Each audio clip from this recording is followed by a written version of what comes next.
Hello dear students, this is Dilip Kumar. Welcome you all on my YouTube channel Kumar Dilip English.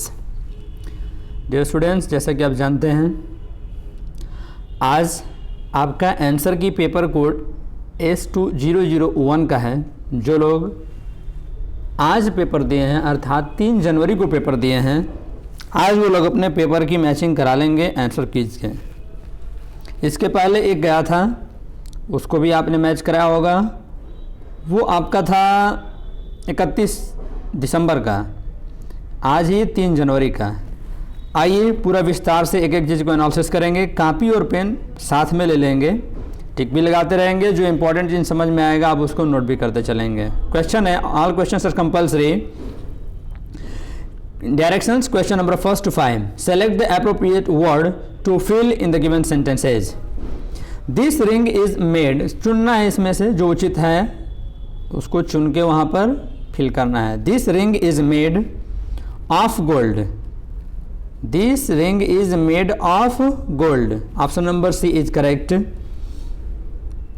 Question number 2। This prisoner broke of from his guards, broke into from his guards, broke down from his guards कि broke away from his guards. ध्यान देंगे यह एक phrasal verb है। Broke of का मतलब होता है तोड़कर अलग करना किसी चीज़ को। ब्रोक इनटू का मतलब होता है ज़बरदस्ती घुसना किसी के घर में या किसी जगह किसी स्थान में। ब्रोक इनटू, ब्रेक इनटू से बना हुआ शब्द है आपका, सब सेकंड फॉर्म में लिखे हुए हैं सेंटेंसेस के भावानुसार। ब्रोक डाउन का मतलब अर्थात ब्रेक डाउन का मतलब होता है खराब हो जाना, और ब्रेक अवे का मतलब होता है भाग जाना। अब बताइए कि किसी गार्ड से जो रक्षा कर रहा है, सुरक्षा लिया है, किसी चीज़ की सुरक्षा कर रहा है, अब उससे कोई प्रिजनर क्या कर सकता है? भागी तो सकता है। सो option number D is correct. This prisoner broke away from his guards.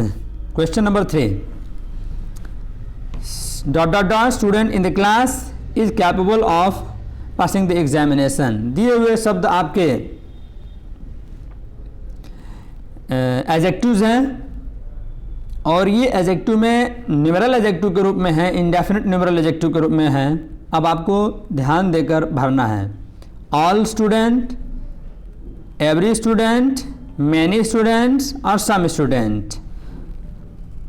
ध्यान देने की बात क्या है इस इंडेफिनिट न्यूमेरल एडजेक्टिव में, आइए समझते हैं। ऑल, मैनी, सम, इन सब का प्रयोग जब भी होता है, इनके बाद वाला जो नाउन होता है वो नाउन हमेशा प्लूरल फॉर्म में होता है।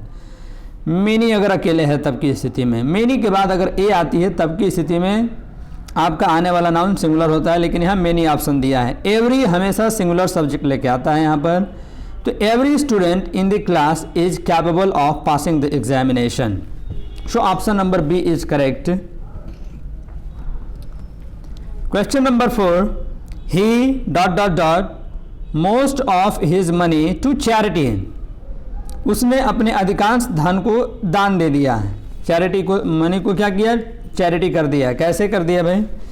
गिव अप का मतलब होता है छोड़ देना या त्याग देना, चैरिटी के लिए छोड़ देना। गिव इन माने होता है आत्मसमर्पण कर देना किसी के सामने, अपने आप को घुटने टिका देना को बोलते हैं। और अगला है आपका गिव अवे। गिव अवे का मतलब होता है बांटना, और गिव बैक का मतलब होता है लौटना। तो ऑप्शन यहाँ पर सुटेबल क्या है आपका? He gave up most of his money to charity. उसने अधिकांश पैसे अपने क्या कर दिए? चैरिटी कर दिया, मैंने दान दे दिया। ठीक है, ऑप्शन नंबर ए करेक्ट हो जाएगा। Question number 5। In the forest आई सा a herd of dear, a herd of cattle, a herd of buffaloes. यह शब्द होते हैं। बैंड का प्रयोग जो होता है ये कलेक्टिव नाउन्स के प्रयोग किए जाने वाले शब्द हैं आपके यहाँ पर। हर्ड का प्रयोग इस परिस्थिति में करते हैं। और आगे दिया है आपका बैंड, बैंड ऑफ म्यूजिशियंस शब्द का प्रयोग किया जाता है ग्रुप में जब इनको शो करना रहता है। तो ये प्राइस नहीं है, ये प्राइड है। आपके क्वेश्चन पेपर में प्राइड था, यहाँ पर बाय द मिस्टेक सी लग गया है। प्राइड, प्राइड ऑफ लायंस होता है, शेरों के झुंड को बोला जाता है। स्वार्म ऑफ बीज, swarm of ब्लाइज, swarm of mosquitoes, ऐसे स्वार्म चलता है झुंड बताने के लिए इन कीट पतंगों के। ठीक है, अगला डायरेक्शन से आपका question from question number 6 to 10 के लिए। Each of the sentences is divided into 4 parts. Must A, B, C and D. One of the 4 parts has an error in it. Identify it and make and mark the answer. चुनना है question number 6 से 10 में कि आपके दिए गए question में कौन से आपके ऑप्शन में एरर दिया है, आपको चुन लेना है उसको। सेंटेंस का पहला नंबर ऑप्शन कह रहा है आपका Ravi forgot how much he gave. Sentence यहाँ पर कनेक्ट किया गया है, दो सेंटेंसों को जोड़ा गया है। तो यहाँ पर सेंटेंस है आपका Ravi forgot how much he paid for the watch. Ravi forgot how much he paid for the watch. सो यहाँ पर क्वेश्चन नंबर 6 का ऑप्शन हो जाएगा, करेक्ट आंसर हो जाएगा आपका ऑप्शन नंबर सी। यहीं पर एरर है आपका, ही पेड होना चाहिए सेंटेंस के प्रथम भाग के अनुसार। क्वेश्चन नंबर 7 है his sister Beena is the more intelligent. More intelligent के स्थान पर तुलनात्मक तुलना किया गया है। यहाँ पर तुलना नहीं किया जा रहा है किसी एक दूसरे व्यक्ति से। यहाँ पर उपस्थित जितने भी व्यक्ति हैं उन सब में उस व्यक्ति को सर्वश्रेष्ठ दिखाया जा रहा है, और जहाँ पर किसी व्यक्ति को सर्वश्रेष्ठ दिखाया जाता है या सबसे नीचे दिखाया जाता है तो वो सुपरलेटिव डिग्री होता है। His sister Beena is the most intelligent student in her class. पूरे क्लास की बात हो रही है। तो ऐसी परिस्थिति में आपका जो एरर है आपका बी नंबर में है, ठीक है। Answer option number B correct हो जाएगा। Question number 8 there were ample time to the airport. There were ample time to the airport. इसमें तीन ही ऑप्शन है, ए बी और सी। यहाँ पर आपका ऑप्शन हो जाएगा there was ample time. Ample time uncountable noun है और अनकाउंटेबल नाउन के पहले हेल्पिंग वर्ब वाज का प्रयोग किया जाता है। So there was ample time to the airport. सो यहाँ पर आपकी जो त्रुटि है, एरर है, ऑप्शन नंबर ए में है। So question number 9 Maya has not been going to school since a week. Going to school for a week. Maya has not been going to school for a week. एक सप्ताह से माया school नहीं जा रही है। So error है यहाँ पर ऑप्शन नंबर डी में। Question number 10 Shah Jahan build the Taj Mahal in memory of her. नहीं, शाहजहां व्यक्ति हैं, मेल है, तो मेल के लिए हिज क्वीन मुमताज का प्रयोग होगा। क्वेश्चन नंबर 10 का आंसर हो जाएगा D. Directions from question number 11 to 15। Select the word with correct spelling for filling in the blanks in the given sentence। Question है आपका the eldest prince was the। Spelling में error है, शुद्ध spelling भावानुसार चुनना है जो उचित होगा। The eldest prince was the higher no heir HEIR। Air means होता है उत्तराधिकारी, और ये आगे के स्पेलिंग एरर हैं आपके। सो ऑप्शन नंबर बी आपका करेक्ट हो जाएगा। The eldest prince was the heir to the throne. सिंहासन के लिए उत्तराधिकारी कौन होगा? सो एल्डेस्ट प्रिंस होगा। तो HER एयर मीन्स होता है उत्तराधिकारी। Question number 12 please be brief. BRIEF brief माने होता है संक्षिप्त। थोड़ा आप संक्षिप्त में आइए, संक्षिप्त में चलिए, संक्षिप्त करिए, छोटा करिए इस चीज़ को। तो स्पेलिंग इसमें जो शुद्ध है ब्रीफ का BRIEF होता है। ऊपर वाले में बी होता है, नीचे वाले में डी ऑप्शन सही है आपका। Question number 13 there is no much difference DIFFERENCE difference. Option number A DIFFERENCE there is no much difference in the results. Question number 14 give me a proper receipt for this payment। receipt RECEIPT option number C ध्यान देंगे, receipt होता है, ठीक है। अगला है आपका question number 15 keep don't make a noise. Keep quiet QUIT adverb होता है, बिल्कुल नहीं होगा। Keep QUEIT spelling error. QWAIT spelling error. और यहाँ पर QUIET क्वाइट मीन्स होता है शांत। Keep quiet don't make a noise. तो यहाँ पर ऑप्शन नंबर आपका डी सही हो जाएगा 15 का। अगला आपका डायरेक्शन से from question number 16 to 20 identify the appropriate alternative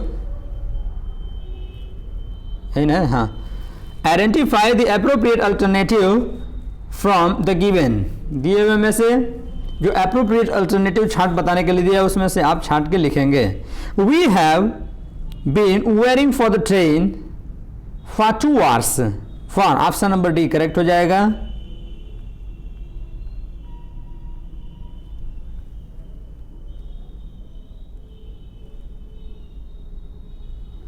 अगला है question number 17। They arrived late the airport. Airport, bus stop, platform, किसी ऐसे स्थान पर के लिए एट का प्रयोग किया जाता है। दे arrived late at the airport. So option number D correct हो जाएगा। Question number 18। The money was divided Anwar and Rashid. 2 व्यक्तियों के बीच में जब किसी चीज को बांटा जाता है कि बीच की मामला होता है तो वहां पर हम बिटवीन का प्रयोग करते हैं। सो ऑप्शन नंबर बी करेक्ट हो जाएगा। Question number 19। This is the house हरी बाट। This is the house, who antecedent जो लेता है वो लिविंग लेता है। हुम को भी लिविंग चाहिए, हुज को भी लिविंग चाहिए, लेकिन ये दोनों इसलिए नहीं होंगे। इसके बाद आपका ये आपका जो सेंटेंस है जो कनेक्ट किया जा रहा है वो तुरंत सब्जेक्ट लेके आ रहा है हरी बात। दैट यहाँ पर करेक्ट हो जाएगा। वस्तु की बात हो रही है कि एंटी, ये सब सजीव एंटीसेडेंट लेके आते हैं, दैट नॉन लिविंग लेके आता है। This is the house that हरी बात। दैट का प्रयोग लिविंग नॉन लिविंग दोनों के लिए किया जाता है, तो option number B is correct. Question number 20। He has did his homework. He has done his homework. He has does his homework. He has done his homework. Time नहीं दिया है इस कंडीशन में, बिन डूइंग के चक्कर में बहुत से लोग पढ़े होंगे, लेकिन शुद्ध भावानुसार जो सेंटेंस का भाव होगा वो होगा आपका option number C. He has done his homework. Option number C correct हो जाएगा।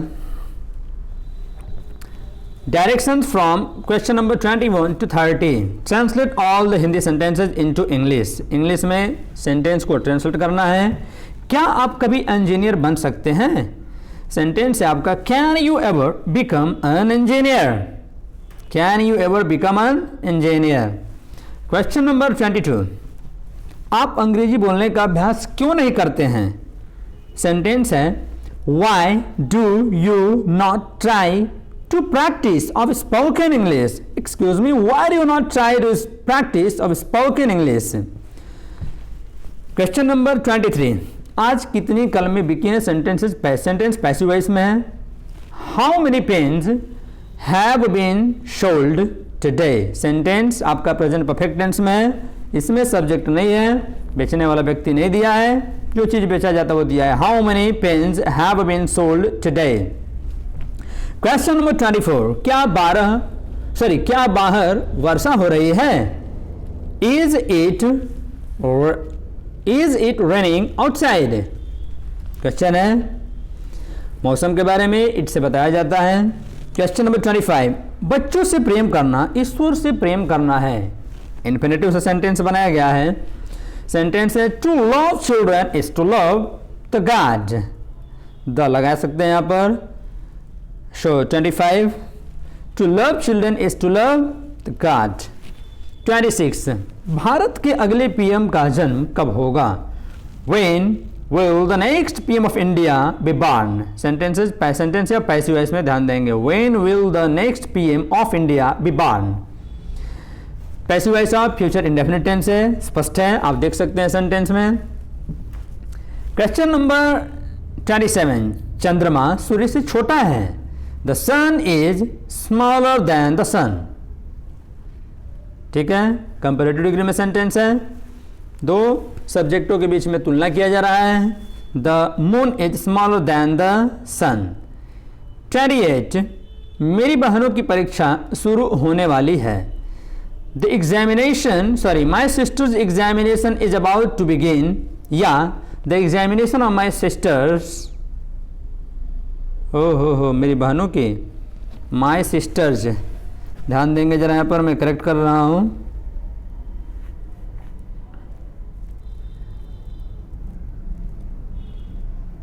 यहाँ पर सिस्टर्स पर ये जो एपोस्ट्राफी है ये नहीं रहेगा क्योंकि प्लूरल में दिया है, और ये एपोस्ट्राफी रहेगा कहाँ, एस के बाद में रहेगा। ठीक है, सही है, गलत नहीं है, बस चूँकि यहाँ पर आपको ध्यान देना है कि क्या हो जाएगा, माई सिस्टर्स एग्जामिनेशन, सिस्टर लिख के सिस्टर्स SISTER दिखेगा नहीं,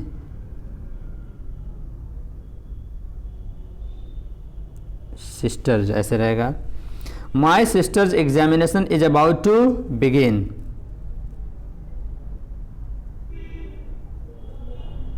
ठीक है, 29 है, क्या प्रेमलता अकेले आई हैं? Has Premlata come alone? Has Premlata come alone? Question number 30, तुम्हें समय से स्कूल पहुंचना ही चाहिए। You must reach school on time. You must reach school on time. सो इस तरह से ये आपके पूरे क्वेश्चन का आंसर की मैंने दिया। ठीक है, ध्यान से देखेंगे और मिलाएंगे और अपने स्कोर को ज़रूर कमेंट बॉक्स में अपने नाम के साथ में भेजा करिए। ठीक है, जिससे हमको पता चले कि किस व्यक्ति का कितना नंबर है। ठीक है, बस आज के लिए इतना ही। That's it for today's. Thank you.